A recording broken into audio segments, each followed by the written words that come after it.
footballgameplan.com, where football makes sense. I'm Emery Hunt, the czar of the playbook, sitting with Rafael Fernandez, and we'll bring you a CFL team preview of the Montreal Alouettes. Now, Rafael, you look at last year, Grey Cup champions, as a common phrase when talking about Montreal. 7-3 last year against the East. You also look at 5-3 against the West, overall 12-6. But it's a team that has a lot of offensive firepower. Their head coach, Mark Trestman, does a great job with that offense. But when you talk Montreal offense, you have to start with quarterback Anthony Cavillo. Anthony Cavillo is the creme de la creme of the CFL. He's a little over 4,000 yards away from being the all-time passing leader in the CFL. And he comes back, and I believe he's just not going to miss a beat.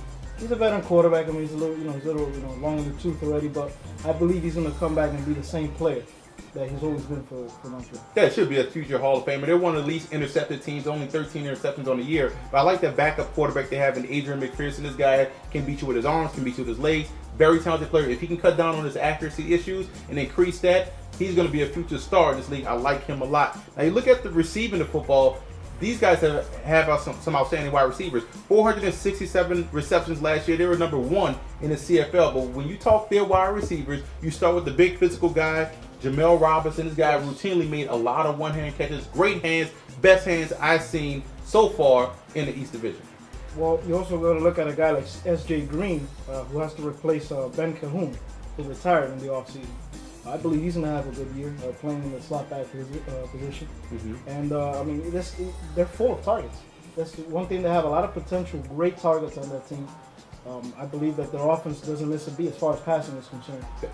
Yeah, you're right. I don't mean to cut you off, but they do have to replace Kerry Watkins, though. True. Mr. Reliable. Mm-hmm. Can they do that? I look at a guy like Brandon London out of UMass, 6'4", 210. Can he fill that void? Can he take that pressure off Green and also Robinson? I think he can. I mean, he's a proven player. I mean, I think he could come in and do the job well. It may take a little time for him to, get his feet wet and get used to it. But I think for the most part, he'll be able to be that player that they need. Also, keep an eye on Brian Bratton, another talented wide receiver they have. Now, you talk about that rushing attack. This is a team that was 6th in the CFL in rushing the football. Avon Coburn was their talented back right last year. Mm-hmm. He's gone. They bring in DeAndre Cobb, who was Hamilton's leading rusher last year at 1,100 yards.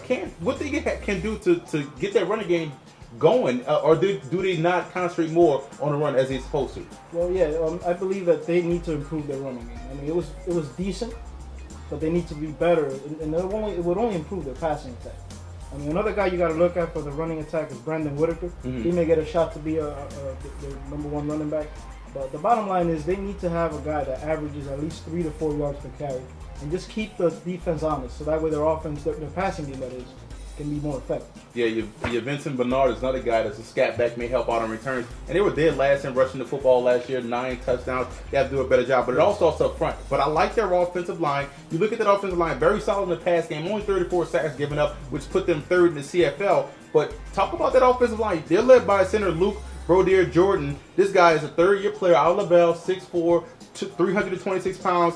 I think he's good, but I think overall they lack interior depth, and that's why they went offensive line heavy in the draft, signaled by their 1st-round draft selection in Phillip Blake out of Baylor. Yeah, it's pretty obvious that the staff at Montreal knows what they need, because they definitely needed depth in that offensive line. I mean, they did the job, and they're not the greatest offensive line, but they're not bad either. They do just enough to keep Cavillo's jersey clean.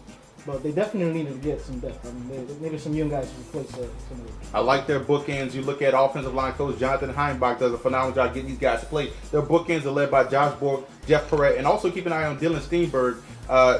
Bergen, this guy is a great player, provides a lot of solid depth. Now, defensively, you look at this defense. They were a ball-hawking defense. 44 takeaways in the CFL, put them number 1. They had their hands on a lot of footballs, giving the opportunities back to Cavillo in that offense, but that defensive line took a hit this year. I like John Bowman at the defensive end spot, 2nd in the CFL in sacks, but what can they do to get pressure from the opposite end outside of Bowman? Well, they got to continue doing what they always do. I mean, that's pretty much, you can't break it down better than that. I mean, they're a team that benefits from turnovers. And as long as their pass rush is good, that only helps the back seven, Because if you don't have a good pass rush, the defensive backs, I don't care if you got 4 Darrell Reeves back there or or any great defensive back. It doesn't matter who you have back there if you don't have a good pass rush. Well, they do a great job of getting interior pressure with their defensive tackle. Jermaine McAlvin, 6'4", 250. This guy had 8 sacks last season, or 6 sacks.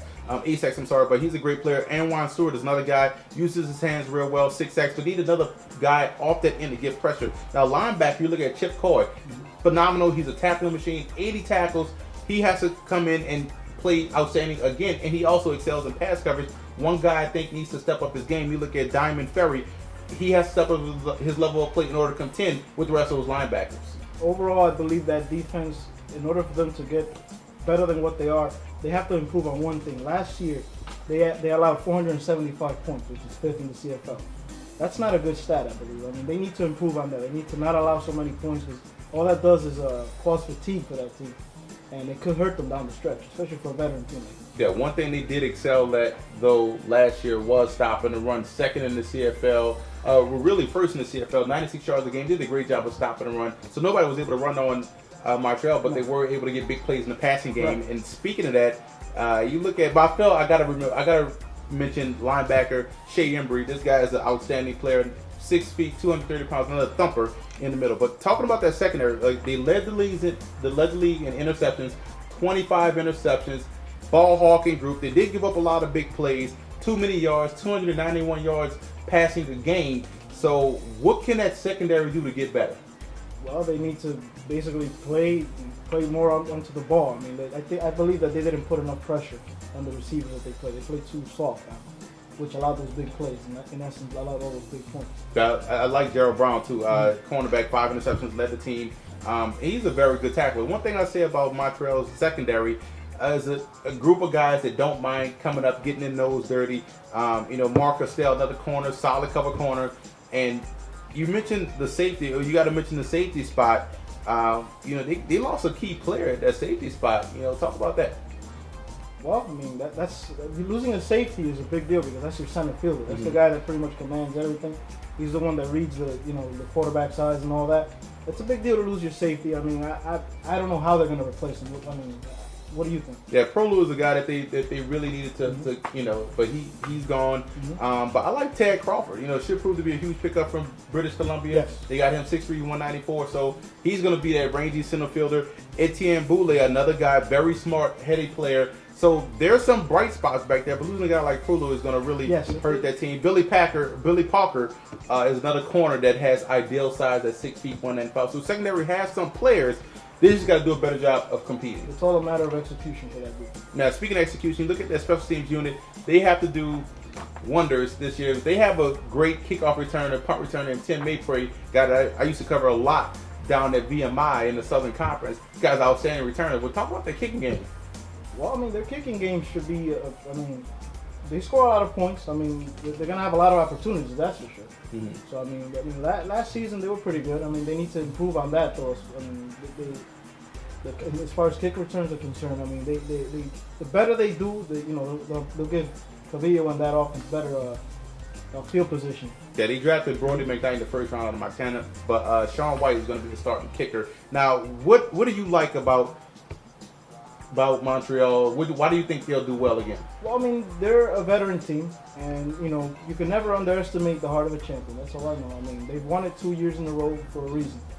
I think it's going to be tough to win it for a 3rd time in a row, but you can't count them out. That's all I know. I like Cavillo and those wide receivers. Now, what I don't like is the running game consistency, offensive line depth, and the secondary still has some issues. I think they're going to finish 2nd in the East. What do you think they finish? I think they finished 1st. I mean, they're that good. I believe that. I mean, until someone knocks them off, I believe that they're the champ. They're the one holding the strap. Well, there you have it. That's the Montreal Alouettes Team Preview. For more CFL previews, visit footballgameplan.com/CFL. And visit our YouTube channel at youtube.com/footballgameplan. And listen to the Football Game Plan radio show, which airs Saturdays, 11 a.m. Eastern Time at blogtalkradio.com/footballgameplan.